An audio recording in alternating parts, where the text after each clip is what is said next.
नमस्कार, आप live cities देख रहे हैं। मैं हूं गरिमा भारती।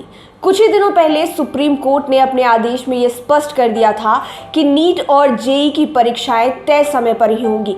इसको लेकर देश के अलग अलग इलाकों से मांगे भी उठ रही हैं कि ये वक्त कोरोना और बाढ़ का है। इस समय परीक्षा देने में विद्यार्थियों को असहजता होगी, परेशानी होगी। खास करके सियासत कुछ ज़्यादा गर्मा रही थी। लगातार जितनी भी पार्टियां हैं वो अपनी अलग अलग प्रतिक्रियाएं नीट और जेईई परीक्षाओं को लेकर दे रही थी कि इस समय में किस तरह से परीक्षाएं होंगी। लेकिन इसी बीच एनटीए यानी कि नेशनल टेस्टिंग एजेंसी ने गाइडलाइंस जारी कर दिए हैं 2020 नीट और जेईई की परीक्षाओं को लेकर। हम आपको बताते हैं कि इन गाइडलाइंस में क्या कुछ शामिल किया गया है। एनटीए ने जेईई नीट परीक्षाओं को सुरक्षित बनाने और अभ्यर्थियों की आशंकाओं को शांत करने के लिए नए दिशा निर्देश जारी किए हैं। इसके तहत परीक्षा केंद्र बढ़ा दिए गए हैं। इससे एक शिफ्ट और कक्षा में अभ्यर्थियों की संख्या कम होगी। जेईई मेंस कंप्यूटर आधारित टेस्ट है, जबकि नीट में लिखना होगा। वहीं एनटीए और शिक्षा मंत्रालय ने यह भी साफ कर दिया है कि परीक्षाएं सितंबर में अपने तय समय पर आयोजित की जाएंगी।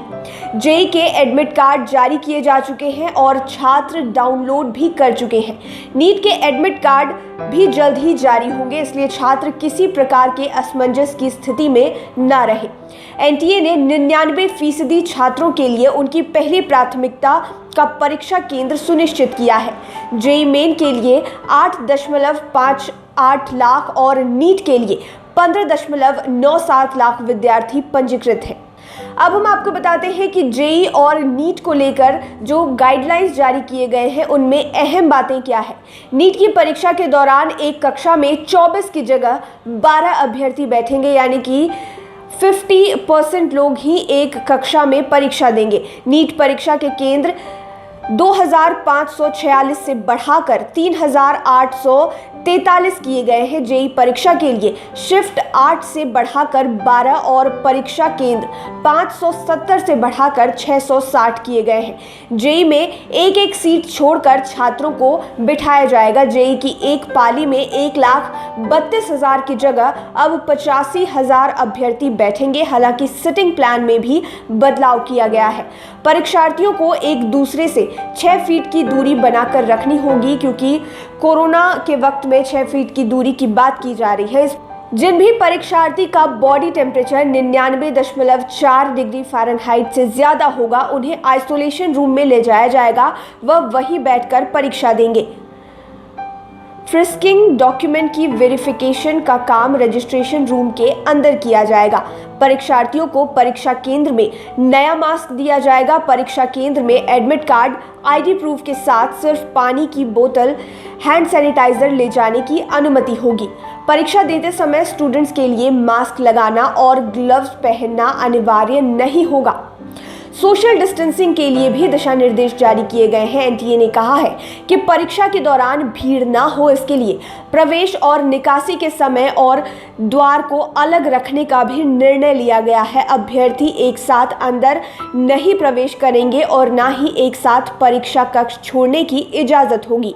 सोशल डिस्टेंसिंग को लेकर अभ्यर्थियों के क्या करें क्या ना करें के दिशा निर्देश भी जारी किए गए हैं। अगर परीक्षा केंद्र के बाहर किसी को इंतजार करना पड़ रहा है तो उस दौरान भी सोशल डिस्टेंसिंग बनी रहेगी। वहीं एनटीए ने तमाम राज्यों के सरकार से कहा है कि परीक्षार्थियों को परीक्षा केंद्र तक पहुंचाने में मदद करें। प्रोटोकॉल के मुताबिक स्टाफ मेंबर और उम्मीदवारों के हर प्रवेश द्वार पर थर्मोगन से फीवर चेक होगा।